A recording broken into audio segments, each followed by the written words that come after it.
27. What do you know? What do you want? Just 3, 2, 1.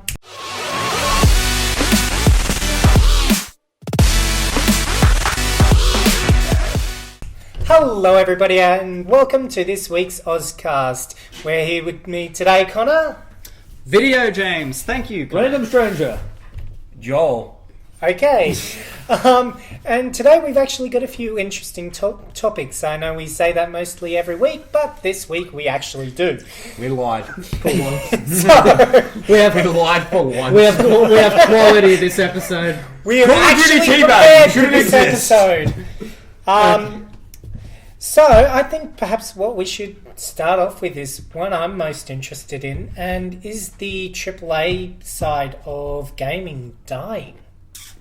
Well, coming from me who's someone in that industry, fuck no. No? No. Just because mobile's getting bigger doesn't necessarily mean that... It's not just mobiles that are taking over the market, it's more indie games as well. Well, let's say you kind of need big budget games to kind of push the bar on, I guess, graphically or gameplay-wise, what games can do. It's the same as the movie industry. We have small indie movies, but we also have huge, big blockbuster films. Yeah, But those aren't necessarily better, in my opinion. True, but they also, I guess, keep an image of what the industry is, that it has quality, that money can go into it. Though Okay. I do agree that there is way too much money being spent on just general salaries, way bigger than they should be for some people. Yeah, I think that's one of those things. And I also think it shows that, like, people will always buy AAA games. Like, if you look at, I want to say Call of Duty, for example. Everyone always complains, oh, it's the same. Oh, blah, blah, blah, blah, blah. It still makes money. They wouldn't make, wouldn't make the games if they don't make money. And I think that you have to look at examples of big AAA companies, for example, Bethesda, who do a very, very good job at what they do. They're able to take their job very seriously and make great games, but they understand the audience. And I think that's kind of where sometimes AAA companies get mixed up, is the fact that they just want to push out a game because they know they can have the money. And I think there's a sort of a very fine balance between making the game, like, good, but also having to make it profitable. Like, there's that sort of balance, and I think maybe that's why indie games sometimes do a bit better. And I wouldn't say AAA is dying by any means, no, but I think maybe that's why indie games do a bit better, because it's a smaller team and it's something original. But yet again, with something original, you don't know if people are going to like it. And that's why things like Call of Duty, Fallout, Skyrim, any of that sort of stuff, like the Elder Scrolls series, I should say, will always make money, because you have a fan base there that enjoys those games, and they will always, they know what it's going to be. You know roughly what it's going to be. You know that they're always going to spend a lot of marketing money on it, and that's why I think they will always do well, regardless. So what you're sort of saying there is, if it ain't broke, don't fix it. I guess, but I think at the same time that companies always have to innovate, and yet again, that's why I think that you have to be very, very careful. That's why these AAA companies are sometimes maybe a bit worried about changing something. If they change it too much, no one's going to buy the game. No one's going to like it. You know, and I think... Which is probably why Call of Duty took such a big drop after Infinity Ward was disbanded. Yeah, and I think that's the thing. And I also think it's... People... You're always going to have someone that complains, and I think that's the thing. People will always sort of be, oh, it's not original enough. They go to change something... Oh, it's too bad. This is why AAAs are bad, or blah, blah, blah, or games or indie games are better. Yet they go and play an indie game and then they complain that there's not enough something in there. Like, you're going to have people which just complain for the sake of complaining about the AAA games, and, like, that will go and say, oh, it's dying, and, oh, they're bad, and indie games are better. But, like, I think that there has to be a broad market, and I think without those AAA companies, there wouldn't be a gaming industry, because those AAA games companies, or the AAA games, is what keeps it alive. And you've got to understand that some of those indie developers go on to work for those companies, and some indie developers then end up making a sequel to the game, and it just sort of becomes that thing of now suddenly they're a AAA game.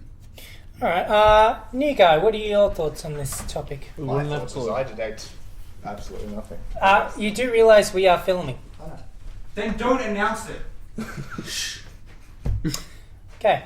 Anyway, Wouldn't have a Sam? clue. you wouldn't I'm have- just looking down here and I can't wait to get to the remaster part. Oh, yeah. It- Alright, come on. All right. Well, we'll talk a bit more on this first, and then we might move on to remastered. But still on the AAA thing, I actually think that the reason people think it's dying is because AAA actually walks more of a tightrope now. Yeah. Because there's so much money that's weighing on the success of this game that if it doesn't do that good, they'll just completely scrap the IP. And sometimes it's just absurd the amount of money that these games project that they'll make. Yeah. Which is I know I've probably mentioned this in like 3 or 4 podcasts now, but it's what happened to the Roller Coaster Tycoon games. Like, they probably put too much development into it, changed it too much, and now nobody wants to buy the new game. Yeah. But I also think it's one of those things where it's not particularly the developers. Like, I want to take Rayman, for example. So the Rayman developers wanted to make a very good game. They done a very, very good job, but the higher-ups or, like, the managers and all that were like, forcing them. They were trying to cut, tell them that they have to do it quicker and this, and, like, budget concerns. And I end up feeling sorry for a lot of developers that get caught in this stuff. A developer, and you would understand this, CJ, just wants to make a good game. They don't... Yes, okay, if it's an indie game, yeah, they want some, they'd like to make a bit of money, but if you're passionate about a game, you shouldn't care. You should just make the game. Don't worry about anything else until later. Make the game. If it's a good game, people will play it. People will like it. The more you have this sort of budget control and this and then this and then this and then this, is it just becomes too overcomplicated. Yeah. A good game is a good game. That's it. It doesn't matter about, like, marketing, yes, plays a part, but if the game's good, people will play it. People will like it. That's it. That's why I'm sort of thinking that perhaps the AAA genre is dying, because I think that now the AAA companies are starting to charge too much money. Yes, it's justified for how much they put into the game and how good the game ultimately is, but they've also now got to compete up against all these indie titles which are coming out significantly faster and significantly cheaper. And they're not necessarily worse. Yeah, but... And I think then you also have this market of online gaming, of, like, whether that be... I guess I consider online as 2 different markets. You have, free online games and, like, that sort of stuff. Like free-to-play games. Like free-to-play games. And then you also have what I consider things like World of Warcraft, League of Legends, things like that. Yeah. And you have, like, a monthly... I don't think all of them do it, but, like, some of them have a monthly subscription fee. Is that better? Is that a better way to do it? Do you let someone just play, and if they want to keep playing, do you charge them? Or do you give someone the full game straight away? And it goes into a whole thing of, like, DLCs and, like, a bunch of stuff. And maybe that's why indie games do a bit better in that regard, because they don't... Sort of generally with an indie game, you get the game, but then other times you don't. Like, it's a very sort of... there's multiple ways to do it. And yet again, what do you consider a AAA game? And that's the other thing. Do you consider it has to be made by this major studio? Do you consider how much money it makes? Like, how do you rank what you consider a AAA game? Honestly, I would think that a AAA game should be rated by how big their budget is. Like, if they've got a budget over, say, $5 million. Well, actually, I think my definition would be that AAA means that it's money handed down by a publishing studio given to a developer. They develop the game while the publisher tells them what to put in, what to take out. Okay. They send that game to the publisher, who then distributes it. Yeah. If there's a publisher in the works, then that's probably what defines it as AAA. AAA. Yeah. I would definitely agree with that. Yeah, I could agree with that, yeah. If there's no publisher in the works, then it's indie. Because it's made only by the developer studio. Yeah. Yet again, that gives them more control over what It really what the game does. is, Yeah. And as I said, that's why they tend to be cheaper and better too, because it is just the development studio. They're working on something that they want to see, not what somebody else wants to see. And they don't have to pay. And it's the publisher that charges the extra money that the AAA titles these days are becoming. That's why it's becoming so expensive, because the publisher is charging this, not the developer. Absolutely.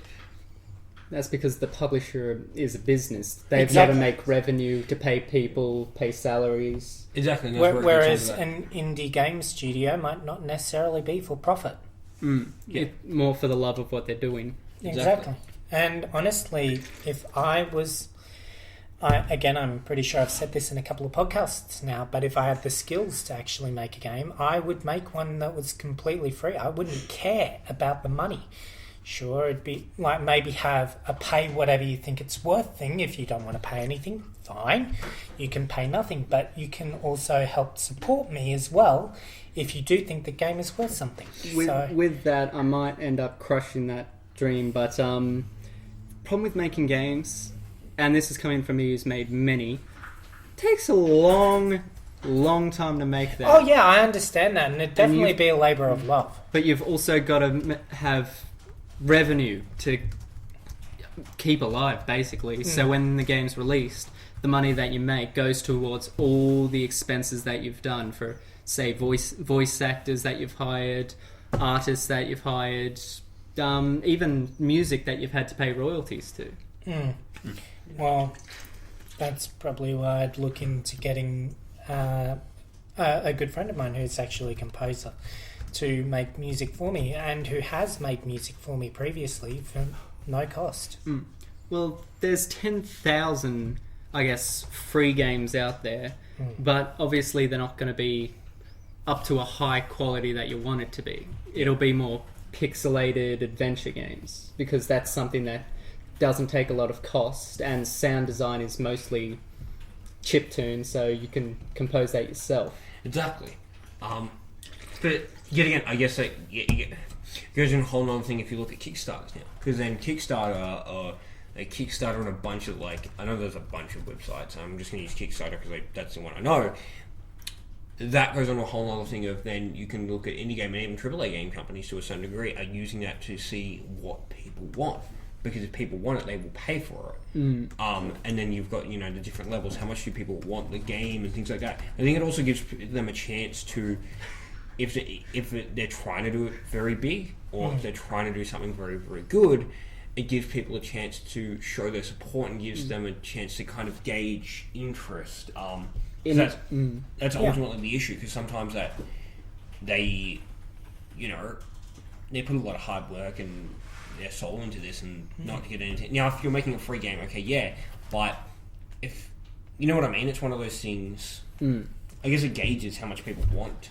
Kickstarter has been probably the best force for indie developers right now. Oh yeah, Absolutely. well, a classic racing game that's become open source and completely free to play, Street Legal Redline Racing,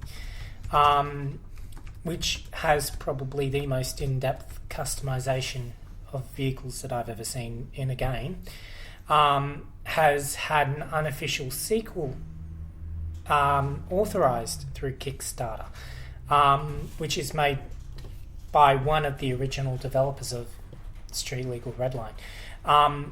And honestly, so far the new game actually looks fantastic.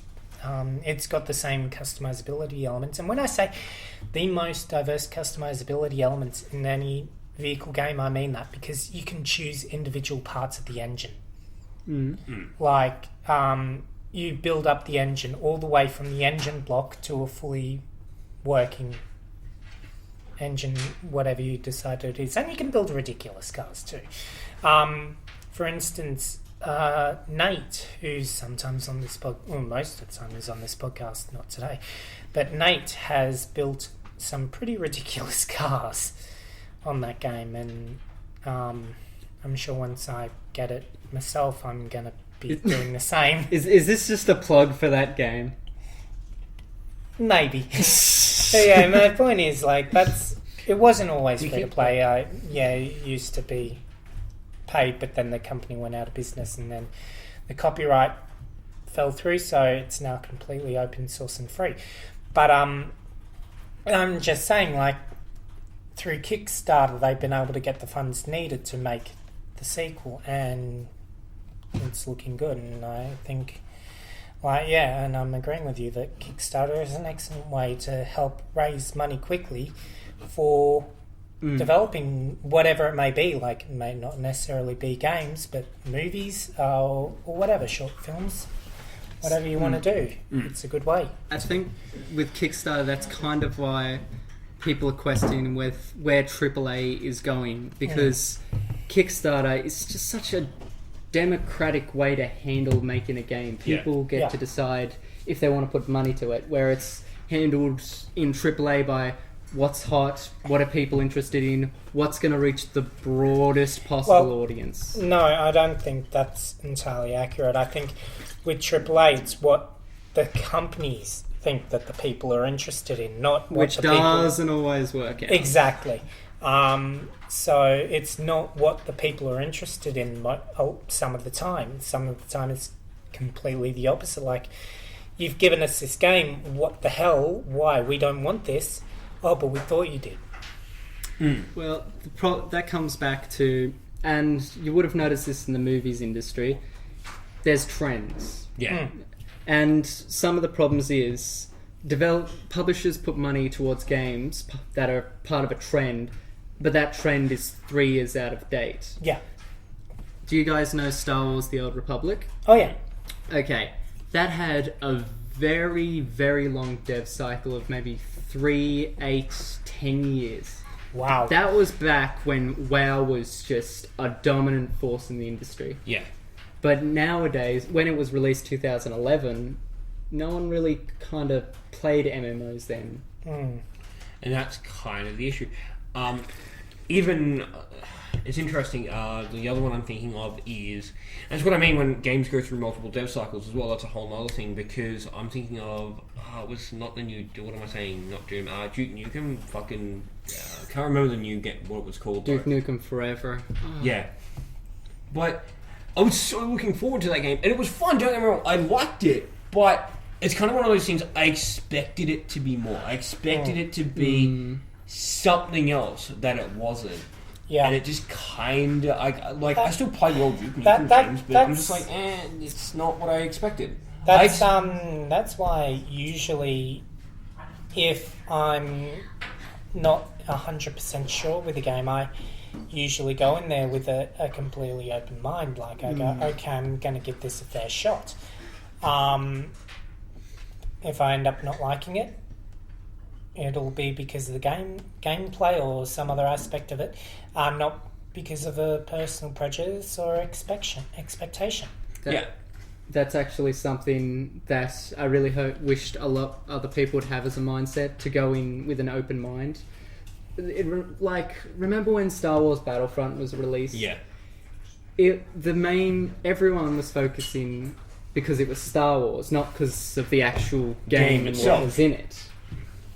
Yeah. Which is why when I got the opportunity to play it recently, I thought, okay, yes, it's Star Wars, that's awesome. I've liked previous Battlefronts, but this is a completely new game. If you're going trying to smell roses, even when you're smelling shit, you're going to be mentally thinking roses. Exactly. See, I've got Star Wars Battlefront. I don't mind it. I haven't been playing it as recent, but it's an okay game. It's not necessarily bad, but I think what the issue was, there was a big expectation. It was Star Wars, and it was meant to be the next big game. And I think this is the other issue when it comes to marketing and hype. Sometimes there is so much marketing and pushing these games and hype when we don't actually look at what it actually is. For example, with Star Wars at EB Games Expo, had these massive, and it was, to line up for it was 3 or 4 hours, if not more, to go in to do. I think I got 2 rounds. Wow. Which is half an hour? Not even that. And it was just alright, that's it, go out. Okay. Holy shit. When I went to EB Expo last year with my broskies, The broskies. The Bro Patrol. The estimated waiting time for Battlefront, when we got there, 7 hours. Yes. Holy fuck. Yep. Dude, okay, Fallout, by the way, at least with Battlefront you got to play, I love Fallout, by the way. Fallout, legitimately, you didn't know what it was, they didn't have anything, you lined up, you went inside, there was a bit of Fallout, not you could buy, but really cool things, so they had, the Pit Boy edition. On It was the merch. Yeah, it was like merch and stuff like that, and like classic stuff. You go in, they had like a history of Fallout. You went inside the Bethesda booth, and it had for Doom a bit of Fallout. That was it. Like that depressed me. I'm just like, bro, like They gave us basically a video from Spiel, no questions or answers, and then we just shuffled along. Yeah. See, I was really lucky. I did wait in line for Battlefront. However, I did wait in line for Battlefront. However, with Fallout, I actually got quite lucky because I was there for 2 days and I managed to get into the Fallout with like 20 minutes wait. God. And I was so lucky because like there was barely any people in there. Like I think by the time I got there was like no one behind me. So I was like one of the only people in there, like with a few other people, and we actually got to like ask questions. Nice. So I was really fucking lucky. Nice. That sounds awesome. But this thing, I think sometimes there's these expectations with these games, and like people are so hyped for them, and there's all this build up, and then it's just kind of like, it's okay. Yeah. And that's another problem with the AAA industry is it also has to carry the weight of the franchise that it's associated with. A good example of one that's done extremely well is Grand Theft Auto 5. Oh, yeah, It's definitely a more than worthy successor to the previous Grand Theft Autos. It was really nostalgic being able to drive around Los Santos again since San Andreas. Like, just seeing how they've changed the city, how they've like remodeled the buildings, how it feels all over. Like, it feels like they've definitely advanced since San Andreas. Like, if you go to GTA 4, yeah, there were some advancements, definitely, but not as much as there was between 4 and 5. Absolutely. However, that does go on to a thing about remastered games. Oh, because yes. it's not remastered. However, it was based on a previous game. But we were talking before, and we were talking about are remasters sort of this cash grab and sort of this thing of we know people will play it, so let's just remake it again with slightly improved graphics. Something that would immediately pops to mind with that, like, I've not played it personally, but it's Final Fantasy VII. I would say that is not actually the case. We should leave Final Fantasy VII out of it because that is not a remaster, but kind of a gameplay remake of. Well, isn't that exactly what remastering is? I mean, yeah, other than putting on better graphics. A remaster is like a fresh coat of paint. Final Fantasy VII, this new one is not a remaster, it's a remake. Yeah, isn't it meant to be like episodic? It is. Yeah. But on the remaster side, it's hard to say. Honestly, I'm for more content in the games industry. But I also don't like where people can just make easy money. And so that's where you would have been going when you suggested this topic, I suppose. Well, I don't want to pick one side. I feel like we should explore all aspects of this topic. Honestly, like, if you've got the original, like, if it's not the original publisher and you have the original publisher's permission to do it, I don't really see the problem in it. Like, so long as you've gone through all the legal alleys and gone to the original publisher, say, look, you've made a fantastic game, but it's aged a little bit. I want to bring it back to life. I don't see a problem with that. See, I think it's one of those things that I would say they're a cash grab to a certain degree, but at the same time, people don't have to buy them. And I think if there's a legitimate reason to buy them, for example, I want to say the Last of Us that was originally on PS3. They remastered it for PS4, improved graphics. They also included the DLC and a few extra things on it. I think that is kind of cool. Now, yet again, if you didn't play The Last of Us, if you didn't say you had an Xbox 360 and then you went and bought a PS4 and you didn't play The Last of Us, you could replay The Last of Us on PS4. By the way, amazing game, probably one of my favourite games I've played. Probably one of the only few games, by the way, which actually legitimately made me cry, because holy shit, it's fucking depressing. Naughty Dog know how to do stories, do they not? Naughty Dog is fucking amazing. They are To Fantastic. be honest with you, I've actually not played any Naughty Dog game. You've never in played depth Uncharted? Never since- Crash Bandicoot. Since Crash Bandicoot, I've Ah. never played No a Jack and Naughty Dexter. Dog game in depth. Fucking nuts, right? They made Jack and Daxter. Oh, that's a, Holy that's shit. a Like, tough place to be in. I have a trilogy, so. Yeah, Yeah. I've played a little bit of Uncharted, but not much. I just didn't get the opportunity to play it all that much, so yeah, I've not played much Naughty Dog since Crash Bandicoot. Like, Which probably Crash the most recent one would have been Crash Bash. That's old. Yeah, That's PS1 old. no, it came out on the 360, I believe. It's all. You sure it's Crash Bash? Yes, Crash Bash Not PS1? Crash Bash. Crash Bash is PS1. really? Yeah, Crash Yeah. Bash was PS1. I had Bandicoot's it. my day. Oh yeah, so it is. Speaking of Crash There was a Bandicoot Crash and Bandicoot Naughty game on Dog, 360 which I've played. Might have been the Wrath of Cortex. You may speak now. Okay, We allow you. good. I've been waiting here for a while. Yes, Hold on, yeah, hold on. you've just No, no, been no, no, sitting no, there no, no, quietly no, while we've been discussing this. Hold on, he's talking. So anyway, Naughty Dog. Apparently there have been some rumours around saying that they're going to try and reboot the old Crash Bandicoot games. Oh, Ooh. I would be interested to see what they do.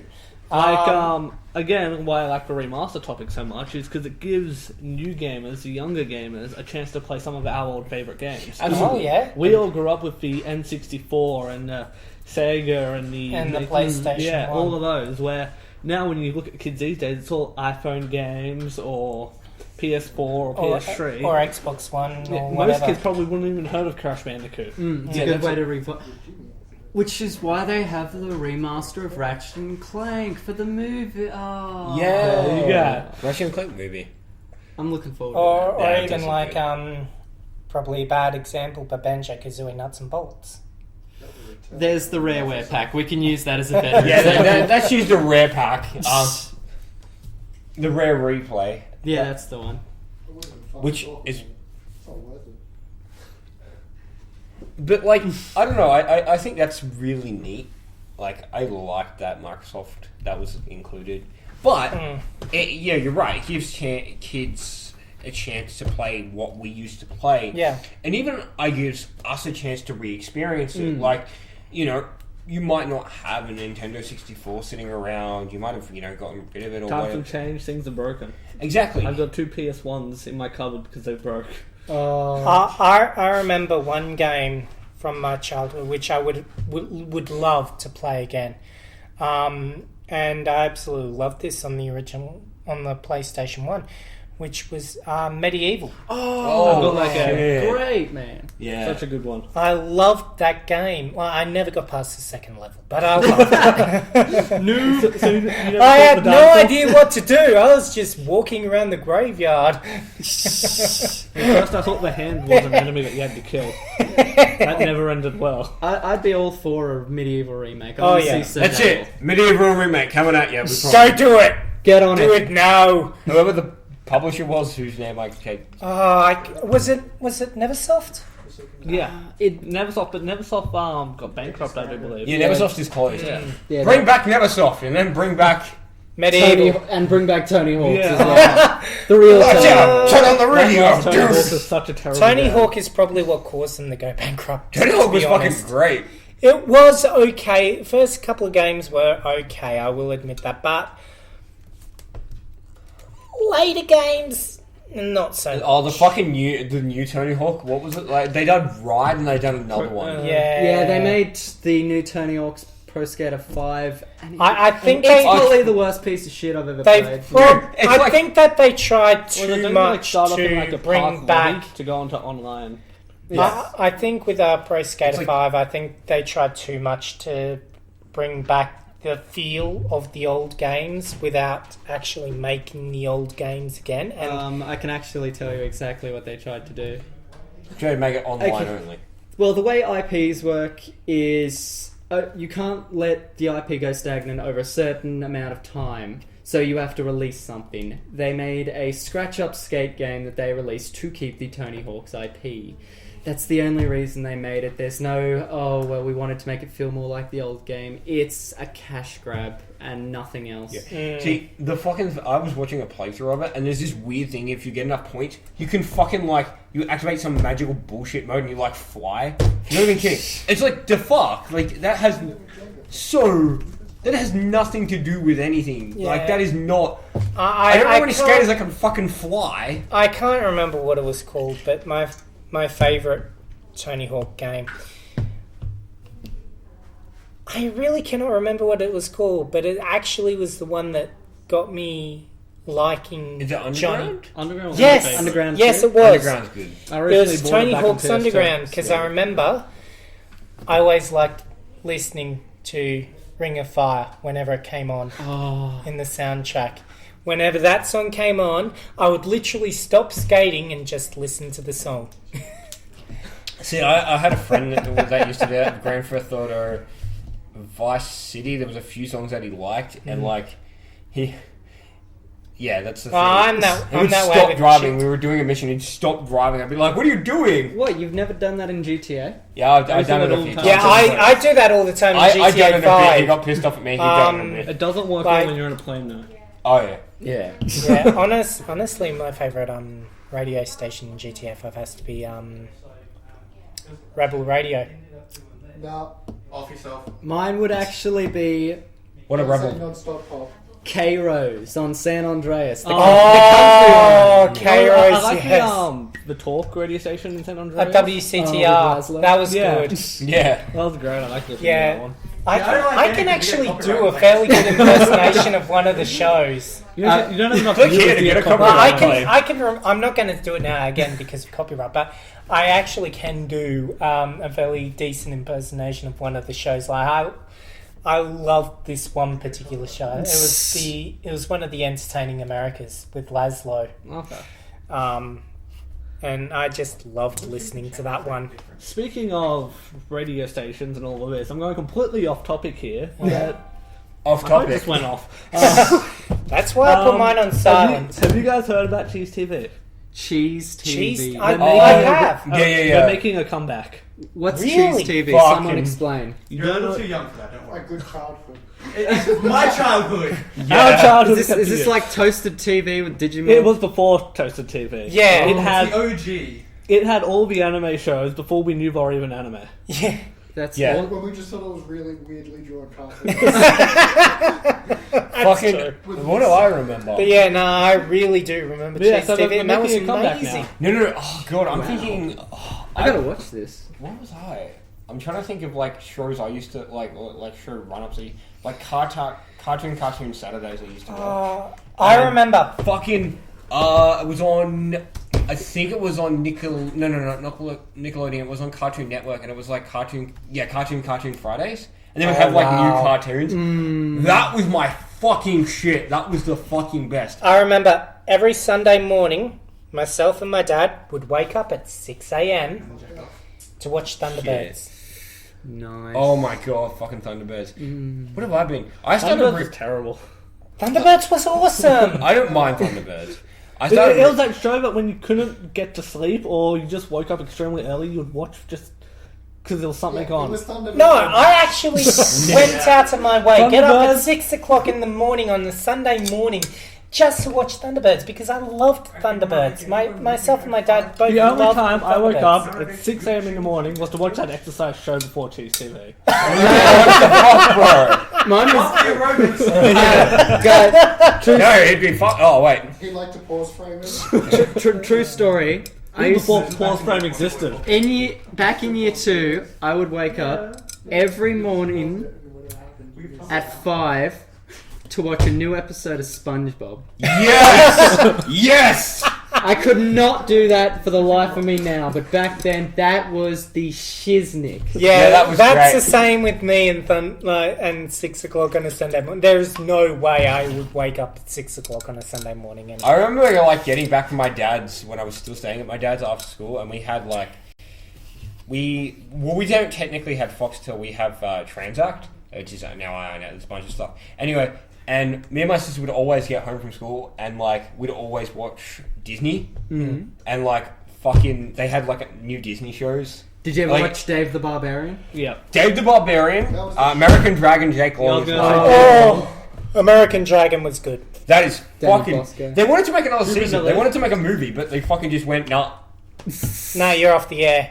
Fucking shit. That was so It, good. it sucks. There's been so many good shows that have been Fucking- cancelled What over the else years. did I used to watch? Oh my god, Buzz on Maggie. Did you guys ever? That fucking show was so weird. I am like my childhood. All I'm It's thinking. in a fly. Right now we're just like Everywhere. we're just spraying childhood everywhere, all over the place. Spraying all the- Audience, take our childhood. Relive it with us. Codename Kid Next Door. Oh, Yeah. yes. Oh. God, yes. Courage the Cowardly Dog. Yes! Oh, this. All the audio picks. Powerpuff Girls. Yeah, okay, yeah, that was good. It was a good show. I did. Ed and Eddie. Oh, Yes! You motherfucker, yeah. Phantoms. Oh! Fairly Odd Parents. Oh! That's still on, by the way. That's still on and it's terrible. It is, but it's the new, Oh my the God. new Fairly Odd Parents is horrible. I have no idea what's going Okay, on. so I was fucking, I've still been trying to keep up with it. God, this has turned gonna into the leave. Pizza Party podcast now. Where's our pizza if it's a pizza party? Oh, fucking shit. Yes. No. I was keeping up with it. What they want to do is they want to try and revise it, and they're going to add like a new child. So it's going to be Oh, like, God. oh, They did. yeah, he has to. Okay, so like yeah. Timmy grows up and then... No. her name- Timmy has to compete. Like they have to share the godparents. Oh! Her name's Chloe. Oh She's- yeah, Chloe. That's right. She's do you know what a Mary Sue is? Basically. Perfect person Perfect who has person. no faults. That's Why does she get fairy godparents then? That doesn't make She sense. has to share them. He yeah. doesn't have a choice. My thought is that she'll turn evil, or like there'll be some bullshit that she's The evil. reason why she gets fairies is because despite the fact that she tries to do good, every time she does good, it ends up going wrong. Oh, great. It goes wrong for other people. It doesn't go wrong for her, which completely negates the need for fairies. Please. This is They're breaking the rules. The rules. no. They're, Cannot break the rules. they're, Lord they're, Monstrangle. they're jogging von strangling their show. So remasters, guys. How about that? Yes. Yeah. Yeah. We sort of ended that topic and went on to childhood. Welcome to. Well, the two are kind of the same, really. Well, even remastered TV shows, they do it. They really they reboot TV shows. They've done it For to the instance, X-Files going back to what I said, there's a new Thunderbirds series out, which is they've gotten rid of the puppets and it's now animated on a CG on a live backdrop. For some reason, all when you said puppets, all I can think of is Team America World Police. That's what anybody thinks when they think Thunderbirds. The fuck, Yeah, there is a it's the difference. exact Team America same World type of puppet. Oh god, don't ever watch that show. Don't ever watch that movie with your fucking parents. Oh. And no. Bad idea. Fuck Bad. yeah! There's nothing more awkward than watching that puppet scene when your folks are around. Oh no! I did. Top that. I wanted to rent it. My mum rented it for me. We watched it together during dinner. It was the worst thing I've ever done in my life. But anyway, yeah, as I was saying, Thunderbirds have a new series called Thunderbirds Are Go, and it's like they've done a good job with it, actually. I've seen a few episodes of it, and well, yes, they've gotten rid of the puppets. They've made it look like it's still the puppets. Like, they've made the animation look somewhat puppet-like, and I like that. It would actually be cheaper if they used puppets. Quite possibly. Yeah. But Thunderbirds is such a big franchise, and I believe it's made by the same company which made the original Thunderbirds series. Are they still alive? Like, Thunderbirds is old. 60. Are they still alive? Thunderbirds. Thunderbirds are my spine. Yeah. No. It's made by the It's made by different voice actors, but it's made by the same company. And yeah, like the new series is amazing.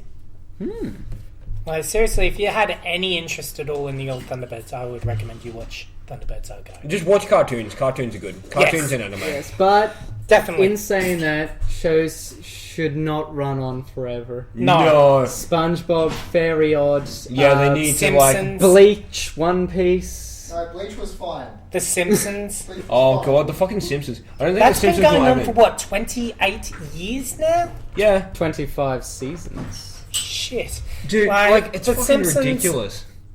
Yes, The Simpsons are good, but for God's sakes, let it end. It needs to end. Yeah, but see, that's the thing. Then I think some shows introduce you. Fucking Futurama. Like, I'm fucking so upset about Futurama. Yeah, Futurama Like- got cancelled once after 2 seasons and again after the 5th. Yeah. It's really funny because they have multiple endings. Like, when they ended, like, that was meant to be their ending. I think the final one was, like, when... Oh, fucking, I'm trying to remember the final episodes I've seen it. It's like...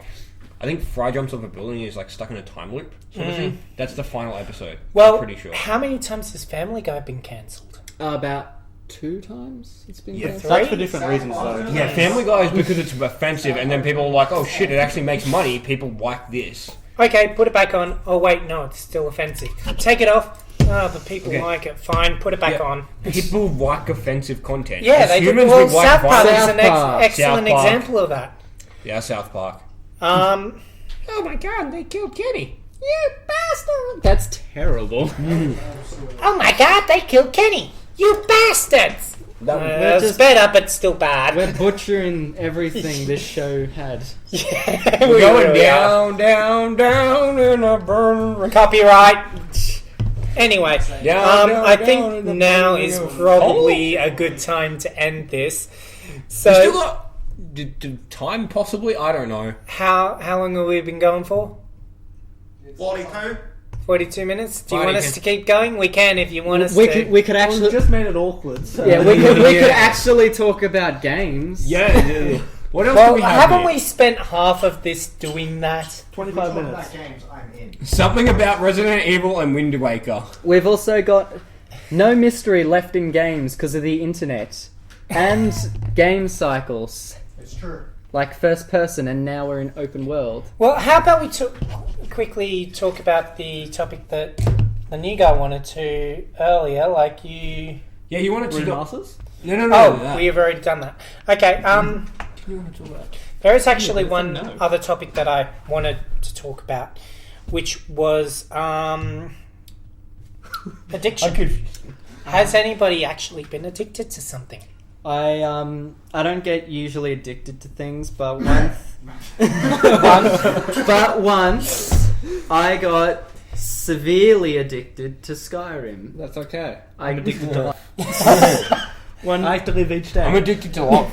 If I can tell my sob story, let's see. Came out 11th, 11th, 11th. Oh, that was the worst. Came out peak holiday season. Such begins the tale of two. I got it. Tale of Two Souls. Basically, I don't think I actually left not just my bedroom, my bed for about 2 weeks. Oh, shit. That's pretty impressive. Like, I think I lost about, 4, maybe 6 kilos. And I just- you're already nothing. And I'm already nothing. So, Tip kids, if you want to lose weight, just play a lot of video games. Apparently. but I understand where people are coming from because, like, when you're playing it, every waking moment, just constantly, you feel like you have to keep playing Yeah, it. it feels almost real. It wears sometimes. you down, and you know you're addicted to it, but you can't stop. I have a beverage addiction, not alcohol, which is good, but I am addicted to Mountain Dew. I cannot stop drinking the stuff. Damn. You just said that on a green screen, have fun. Like, a lot. seriously, the fridge is literally right next to me, and I've been so tempted this entire podcast to just reach in and grab a can of Mountain Dew. Don't do it. Don't do it. It's a fat. It's a delicious, delicious beverage. Just It get really is. I really I know want you. one. I know you want to do the do, but dude. Jokes. In fact, there was one time in a video on my channel I was doing a blind reaction to another video, and halfway through, they mentioned Mountain Dew, and I knew I had a 1.25 litre bottle of Mountain Dew in the fridge, which was right behind me.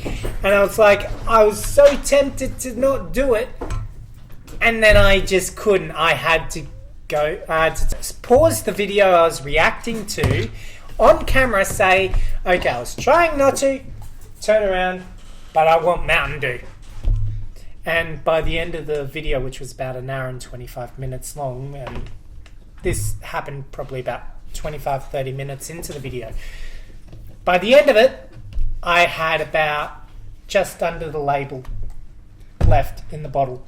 What I've actually noticed about talking to all these people at my university is a lot of them have MMO addiction or had MMO addictions. Oh, yeah. WoW, Terra, Guild Wars. I think that's because it's like, in terms of that sort of stuff, you kind of start building it and you're like, oh, I've got to go back and do this and then this and then this, and it becomes an addiction. I think it's bad in one way. It's probably not as bad as other addictions people have. But I don't know. That's why I've been hesitant to get into World of Warcraft, because I know if I do, I'm probably going to become addicted to it. Oh, it's casual filth now. You'll be fine. It is casual filth. yeah. Nate has actually been trying to talk me into it. Nate's been trying to talk me into. That's not saying anything bad. Moving on. Good choice. I'm gonna cut that out. Hold on, slight medical emergency. And we're back! Okay, so... Yeah, but Okay. I think a lot of people actually, like, they may not, like, know it, but if they're playing maybe the same game or different games for more hours in one day than the rest they wouldn't have, say, sleeping or eating, it's kind of a problem. Yeah, like, there's been times I've been playing a full screen game, so I've no idea what the real world time is, and then all of a sudden I look at my phone and go, oh shit, that's the time. It's Friday! More like, oh shit, the sun's coming up. I need to get to sleep. That's my favourite time of night, when the sun comes up. Well, yeah, but not when you've got stuff to do tomorrow, like today. Like today, 7 a.m. If you want to... Same. I had to get up at 7 a.m. If you want I was playing American Truck I went to Simulator bed at 7 all a.m. night. And then I just turned to look out the window, which is right here, and I was like, oh, there's daylight. Shit. I was going to say, all I'm thinking of is this meme I saw where it's just like, son, you're up early, I haven't even gone to bed yet. If you want to understand the true power of addiction, when I had my Skyrim addiction, I kept the window open a crack. So all the, I guess you'd call it bat stank, the guano, the scent, would waft into my room as I'm playing. So now whenever I see Skyrim, any footage, this scent of bat shit immediately to my nose. So all this time you've been talking about Skyrim, you've been smelling bat shit. No, he's just been smelling you. Oh! That's uncalled for. Burn. The Burn Edition! Though it is. I think we should do like a PSA for all those fans out there who have maybe gaming addictions or... Continue. Stop. Keep up with No, your game. Yeah, keep Put the playing. controller down and play another You game. need to finish the game. You need to finish it now. Stop. Go get some food. Continue gaming. Yes. Go outside. Go meet a person. Go Go real play people are Pokemon boring. Go. But Do some why can you multiplayer. do that? Real people are boring. Real people don't have adventures like you and then get arrows in the knee. Go outside your Minecraft house. Lives. It's Oh, hi, tree. Minecraft lied. if you can't see that there's a problem, there's a problem. What if I just can't see? Then everything's a big problem. Shit right there. What if the problem is the Can you see the problem now? This isn't what. You look like you're trying to eat your glasses. And at this point, this is where we kill it. Okay. Thank you guys so much for watching this It's been a pleasure. This half game, half animation, mostly nostalgia podcast. Yes. The If new you have guy any who topics, talked a It bit. changed the whole story. if you have any topics you want us to talk about, please leave them in the comments below. Otherwise, don't forget to like and subscribe to Awesome Productions, and have a wonderful day.